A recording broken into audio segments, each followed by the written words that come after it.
So ACB లేదంటే SIT వాళ్ళు పెట్టినటువంటి మద్యం ముడుపుల ఆరోపణల కేసులో ఒక కీలకమైన సంచలనమైన వీడియోలు బయటకు వచ్చాయట. ఈ కేసులో ఎప్పుడు సంచలనాలే బయటకు వస్తాయి కానీ చలనం అయితే ఉండట్లేదు అనేది జనరల్గా దీని గురించి తెలిసిన వాళ్ళు చెప్పే విషయం. ప్రధాన నిందితుడిగా చెప్తున్నటువంటి రాజ్ కేసిరెడ్డిని అరెస్ట్ చేసి 21వ తారీఖుకి 90 రోజులు అవుతుందట. ఆ లోపు కనుక ఛార్జ్ షీట్ ఫ్రేమ్ చేయకపోతే ఆటోమేటిక్ డిఫాల్ట్ బెయిల్ ఇస్తారు కాబట్టి 17వ తారీఖున ఛార్జ్ షీట్ వేస్తారట. ఇవన్నీ సిట్ అధికారులు చెప్పాల. ఎవరు చెప్పారో మీకు తెలుసు. వీళ్ళకి సంబంధించిన వీడియోలు చూసి బిత్తరపోయారట, మూర్ఛపోయారట, దాదాపుగా తలబద్దలు కొట్టుకున్నంత పని అయిందట. అందులో ఏమున్నాయి అంటే, ఒక వీడియోలో నల్ల దుస్తులు ధరించిన ఒక వ్యక్తి నోట్ల కట్టలను చూపిస్తూ ఈ 5 కోట్లు ఇక్కడికి, ఈ 7 కోట్లు ఇక్కడికి, ఈ కోట్లు అక్కడికి, ఈ 2000 రూపాయల నోట్లు ఇక్కడికి అని చెప్తున్నారట. ఆ తర్వాత ఇంకొక వీడియోలో కేవలం నోట్ల కట్టలే ఉన్నాయట, 2000 రూపాయలు, 500 రూపాయలు. మరి ఈ వీడియోలని నాకు తెలిసి నా అంచనా ప్రకారం కొన్ని ఛానల్స్ ప్రసారం కూడా చేస్తాయి, లీక్ అయినాయి అంటాయి. నిందితుల ఫోన్ నుంచి ఇప్పుడు మామూలుగా ఆధారాలన్నీ ధ్వంసం చేశారంటారు, మళ్ళీ ఆధారాలను సేకరించారు అంటారు. ఎలా కుదురుతుంది? డేటా రిట్రీవ్ అట. ఇక అందరికీ అలవాటైన ఒక పదం ఉంది, ఏది?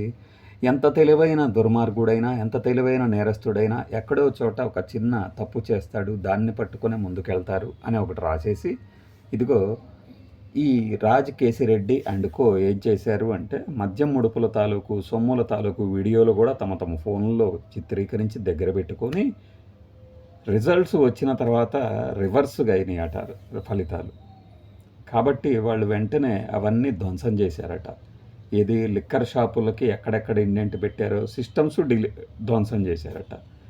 ఈ ఎవరెవరికైతే ఫోన్లు ఉన్నాయో వాళ్ళందరినీ హైదరాబాద్కి పిలిపించుకొని వాళ్ళ ఫోన్లు తీసుకొని ఒక్కొక్కరికి ₹1,00,000 ఇచ్చి కొత్త ఫోన్లు కొనుక్కోమని ఆ ఫోన్లు తీసుకొని తన దగ్గర పెట్టుకున్నారట. అలానే డిలీట్ చేశారట వీడియోలన్నింటినీ. అయితే ఇక్కడ పోలీసులు, సిట్ అధికారులు చాలా చాకచక్యంగా నిందితుల దగ్గర ఫోన్లు తీసుకొని వాళ్ళు ఎవరికి అంటే ఏవైతే వీళ్ళు ముందు తీసుకున్నారో ఆ ఫోన్ల నుంచి ఎవరికి పంపారో చూసి ఆ పంపిన వారి తాలూకు ఫోన్లలోంచి రిట్రైవ్ చేశారట. ఏది? ఫోరెన్సిక్ ల్యాబ్కి పంపించి.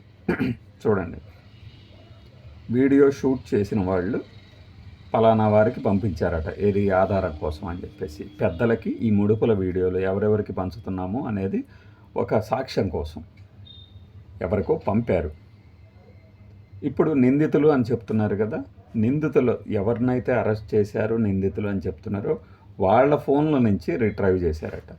మరి ఈ వీడియో తీసి పంపించిన పెద్దలు కదా అరెస్ట్ కావాల్సింది, వాళ్ళ ఫోన్ నుంచి కదా రిట్రైవ్ చేయాలి. ఓకే, వదిలేద్దాం, ఇది లాజికల్గా ఇలా మాట్లాడితే ఎలా అనేవాళ్ళు ఉంటారు కాబట్టి ఈ ఫోన్లలో వీడియోలని రిట్రైవ్ చేశారట. ఈ ఫోన్లలో వీడియోలు రిట్రైవ్ చేయటమే కాదు, ఇప్పుడు దాకా అనేక కేసుల తాలూకు పరిజ్ఞానం చూస్తే ఆ ఫోన్ నెంబర్లు ఉన్నా చాలు కదా, ఆ ఫోన్ నెంబర్ల తాలూకు కాల్ డేటా వస్తుంది, అన్ని డేటా వస్తాయి. దానికి పోయి ఫోన్లు ధ్వంసం చేశారు. నిందితుల దగ్గర నుంచి మేము ఈ ఫోన్లని తీసుకొని వాటిని ల్యాబ్కి పంపించి రికవరీ చేశామనే అంత చాకచక్యం ఎందుకు? అసలు వీళ్ళు ఎవరైతే ఫోన్ నెంబర్లు అని చెప్తున్నారో ఫోన్లు అవసరంలా, ఫోన్ నెంబర్లు ఉన్నాయి చాలు కదా, డేటాని ఈజీగా రిట్రైవ్ చేయొచ్చు. పైగా ఇది జరిగి 5-6 ఏళ్ళు అవ్వాల, 3 ఏళ్ళు కూడా కాల.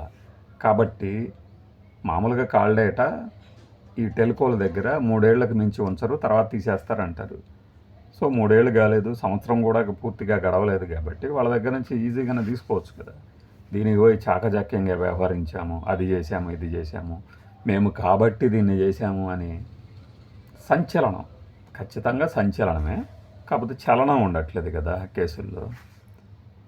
వీటిని సాక్షులుగా ఇప్పుడు ఎవరెవరినైతే అరెస్ట్ చేశామో, ఎక్కడెక్కడైతే మేము ఏ పెద్దలనైతే వీళ్ళందరూ ఏ పెద్దలకి అసిస్టెంట్లుగా పనిచేశారు, ఎవరికి ముడుపులు పంపించారు, ఎలా పంపించారు, హవాలా ఎలా చేశారు, ఈ ఆధారాలన్నింటినీ క్రోడీకరించి 10 రోజుల నుంచి ఇదే పనిలో ఉన్నారట సిట్ అధికారులు. ఏది?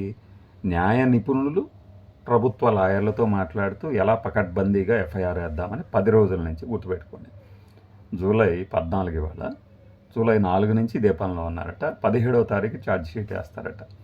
ఛార్జ్ షీట్ వేస్తారు, బాగానే ఉంది. న్యాయమూర్తి గారు అడుగుతారు, మీ దగ్గర ఉన్న ఆధారాలు ఏమిటి అని.